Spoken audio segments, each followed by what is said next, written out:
While talking with him, Peter went inside a large gathering.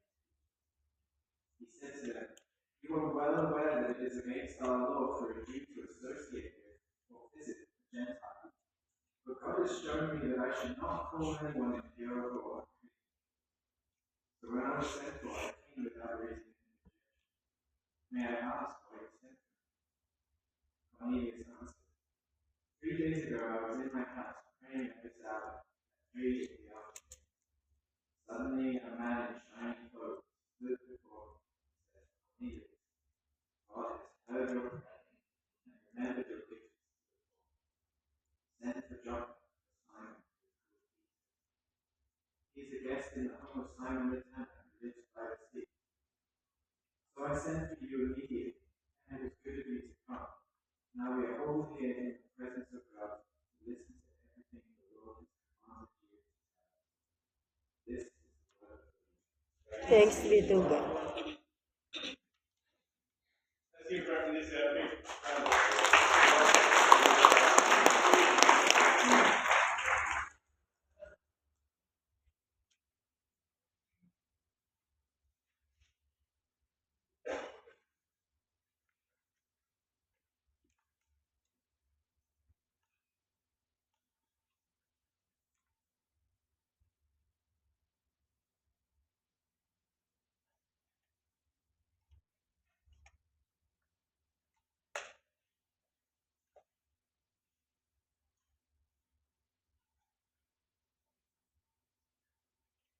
Good morning, everyone. I am humbled to be invited to preach in the first service and now the second service. And I can say, surely the presence of the Lord is in this place. I sense the joy, not only in your pastoral team, under Reverend Eden and Pastor Heather and Pastor Paul, but to have such a talented pastor play the keyboard. Just like that. Well, that was really thanks be to God for something. And I just wanted us to clap our hands. You know why? Why? Because God has given us another day to do.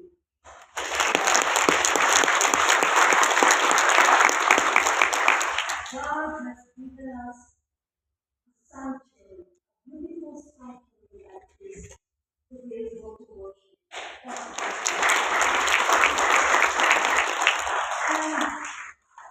And since as a Filipino, when we are kids, when we are children, our parents will not ask us, "Do you like to sing?" No asking like that. As long as you can stand and you can hear and follow the tune, you're part of the choir. And so I am so blessed to hear the praise team, all these young adults, right? And also the choir. Thank you so much. I am truly blessed. Let us pray. Pour out your Holy Spirit upon us, gathered here, O God. And those who are watching and joining us for worship or lives.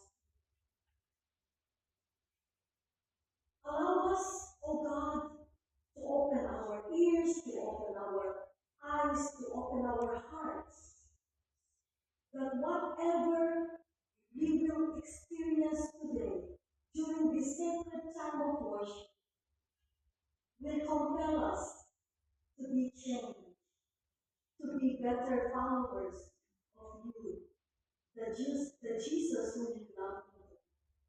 This we pray in the name of Jesus Christ, our Lord, our Savior, and our best friend forever. Amen.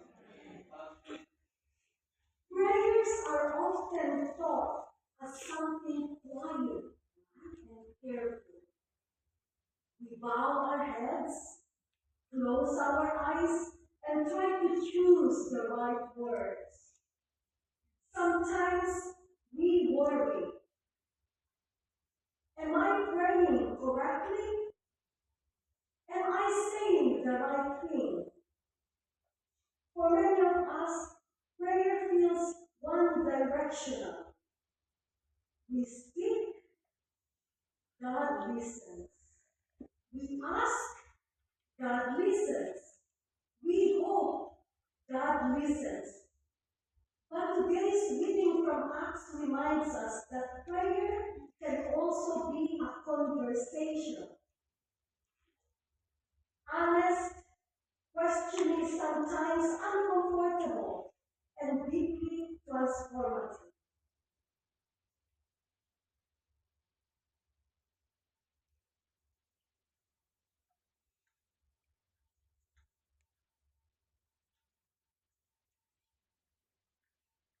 Peter wonders, and through this discussion with God, his understanding, his heart, and his actions are changed. So today, there are three main points that I invite all of us to focus on. I am a preacher, always bringing points, 3 points, all right? So point 1, prayer begins with honesty. Coming from God. Point 2, prayer requires listening and obedience. And point 3, prayer leads us to welcome others. Point 1, prayer begins with honesty. Prayer equals honesty. It's like PH. It's like Philippines, the abbreviation PH. But prayer equals honesty. PH. In Acts chapter 10, verses 9 to 16, Peter goes up to the rooftop to pray. This is part of his daily routine. This is part of his daily discipline. Peter is hungry. You don't feel hungry, right? Peter is waiting for the food to be served. Good for him, somebody's serving you food, right? Peter is being faithful. Peter sees animals he has always believed unclean. Peter gives a command. Peter, get up, kill and eat. And we heard this 3 times. Peter says, surely not, Lord. Nothing unclean has ever entered my mouth. Why does Peter respond this way? Peter's response only makes sense when we understand the Jewish context, where he is coming from. For Peter, Jewish food laws were not simply rules about diet. They were about faithfulness. They were about identity. And they were about belonging. In the Old Testament, Leviticus chapter 11 clearly distinguishes clean and unclean animals. Eating unclean food was not just a personal choice. It was a spiritual and religious matter. So Peter's refusal, saying no, Lord, comes from a place of deep devotion. Peter was trying to be faithful, and yet Peter speaks openly and honestly to God. The British theologian N.T. Wright reminds us that the first century Jews, the Jews during the time of Jesus, saw obedience as central to their relationship with God. These practices shaped identity and belonging, especially to the Jewish people. To break them, not to follow them, felt like breaking faith with God. And yet, Peter speaks honestly. He does not hide his confusion. He does not pretend.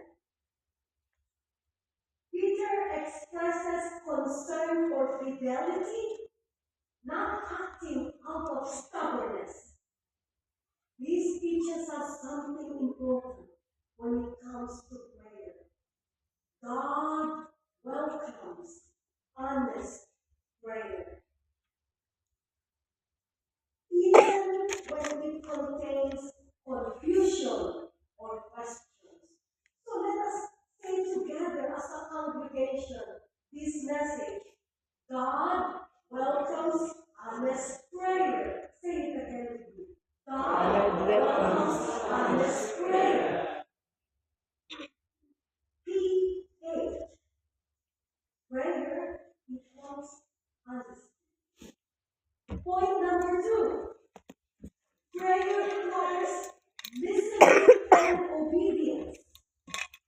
P equals listening plus obedience. P-L-O. And I hope you remember that. The first one was P-H. The second one was P-L-O. Prayer equals listening and obedience. In Acts chapter 10, verses 17 to 23, after the vision, Peter is still thinking. Peter is perplexed. Peter is quite confused. And prayer continues even when clarity does not come right away. Prayer continues. Then the Holy Spirit speaks again to Peter. Peter, go downstairs. Peter, do not hesitate. Notice what God does not do. God does not give a full explanation. According to this particular gospel text, particular Bible text, God does not resolve Peter's confusion. God simply gives a direction. Ouch! That is not easy, especially for those who are very action-oriented, who always think that, then this will happen. Always have a plan, and this is the outcome, right? This is not easy. But Peter obeys before he fully understands. This is exactly what John Wesley taught about faith and grace.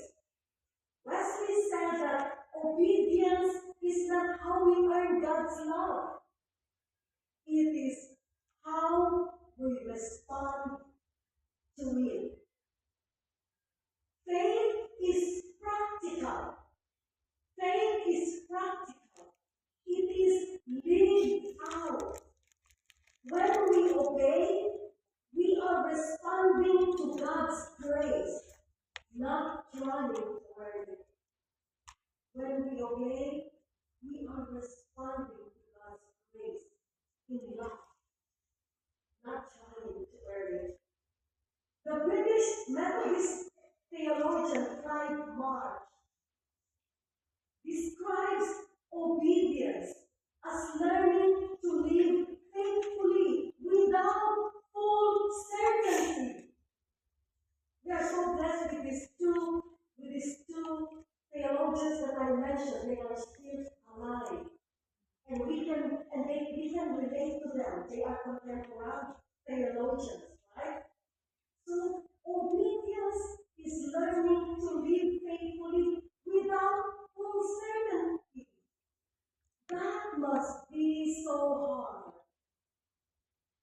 We trust in God's guidance even when we cannot see the whole path or whole picture. Let me share with you the story of my call to ministry. Okay? I'm in 1999. Alright? So I'm a senior citizen already.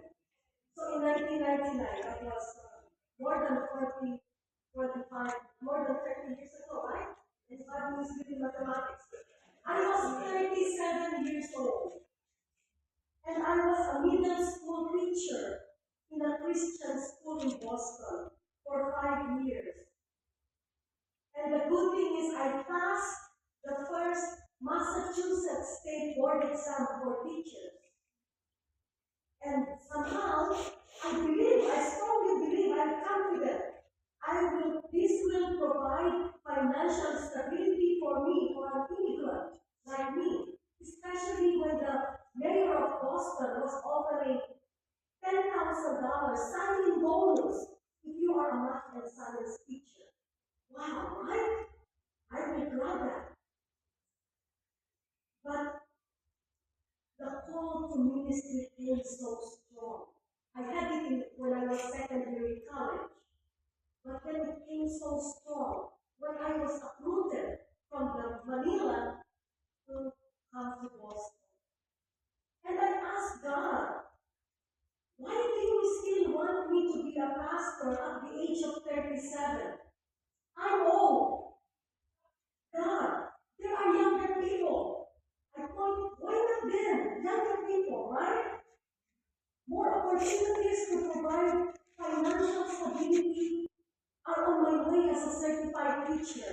Why do you want me to go back to school, study, without a paycheck? That is very hard. After teaching for 14 years, being back to being a student again, studying again. Why God? Why? That was my honest question. I do not know what is in the future, but opening my heart to God through prayer helped me to trust God fully and listen to God, what God was saying. I made the decision to follow where God is leading me, even though there is full of uncertainties. I left teaching, bye teaching, even though it was not so easy to say that, and pursued a Master of Divinity degree at Boston University School of Theology. But with 100% scholarship. Thanks be to God, right? God provides. God provides. We just have to obey. Today I am happy to share with you that I have been a pastor for 24 years. Where I continue to experience, this is the important thing. When we obey, we continue to experience joy, peace, and contentment that can only be found in listening to God's word. Amen? Amen. Prayer is not only speaking, it is LO, listening and responding in obedience, ELO. And would you like to join me to say, prayer teaches us to listen on the way. Prayer teaches us to listen on the way. ELO. Point number 3. Prayer teaches us to welcome others.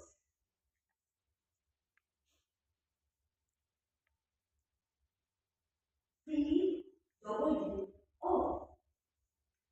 In Acts chapter 10, verses 24 to 33, Peter's rooftop prayer now moves him into Cornelius' home, a Gentile, a Roman centurion. This is a significant step. A Jewish man by the name of Peter entering a Gentile house by the name of Cornelius crosses religious and cultural boundaries. Jewish stays in this area, Gentiles stay in this area. They cannot mix. Them, us, them. This is not comfortable for Peter, who is devoted Jew. This is costly obedience. Peter listens to Cornelius' story. Peter recognizes that God has already been at work. Peter realizes that God has already been at work long before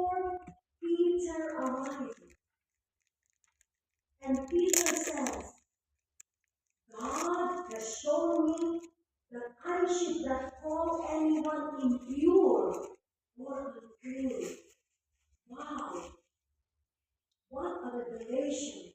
What a learning moment for Peter, right? Notice the shift, my dear brothers and sisters in Christ. The vision was about food, right? I would go with Peter, I love food.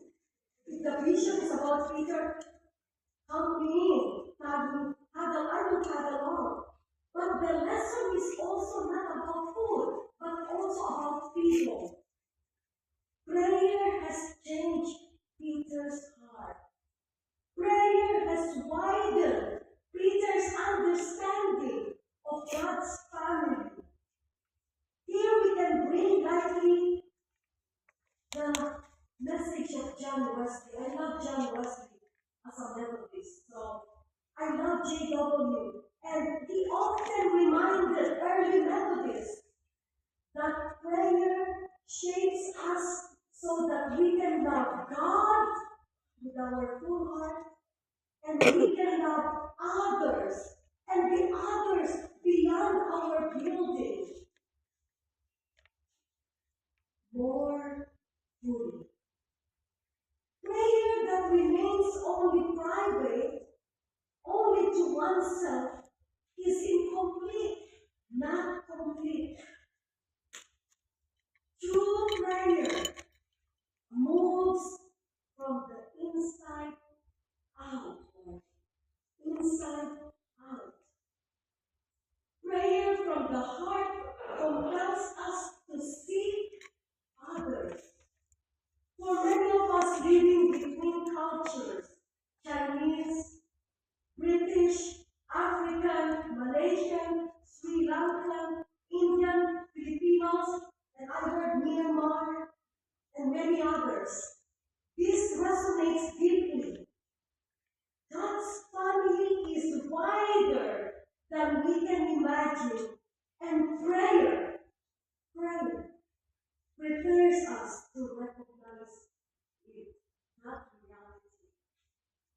So please join me in saying the congregational line, prayer opens our hearts to others.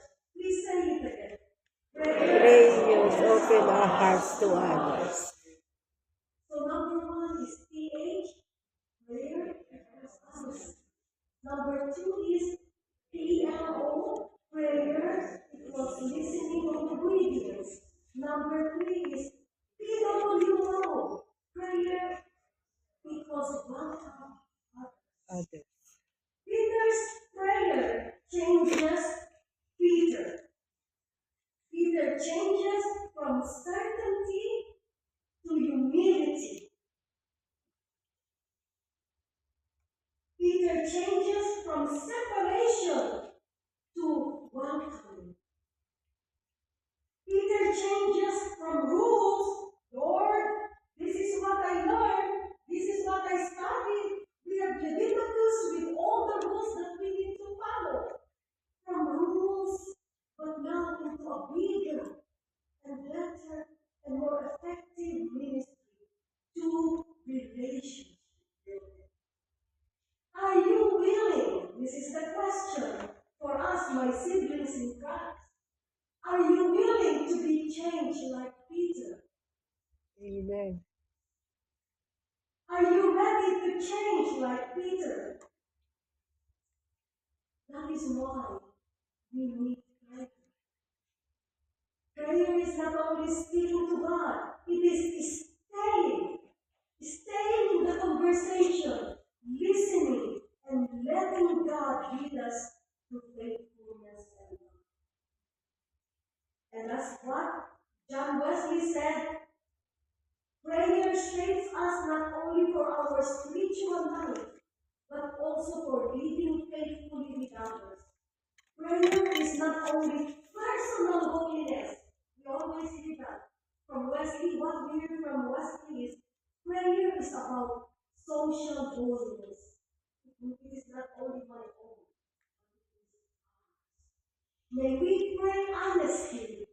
May we listen carefully. May we follow faithfully, trusting that God already at work. God is already at work. Let us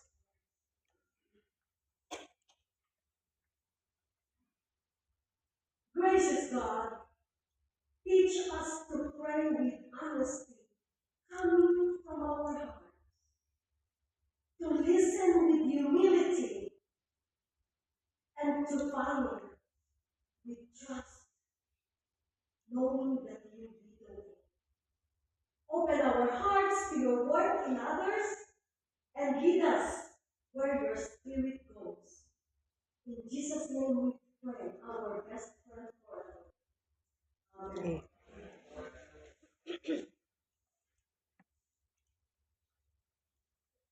Thank you very much, Lizzie. Let's stand and sing our response here. Maybe a hymn that some of us don't know, the tune we don't know, but the words are so powerful, the song's going to help us this morning. So let's stand and sing. Lord,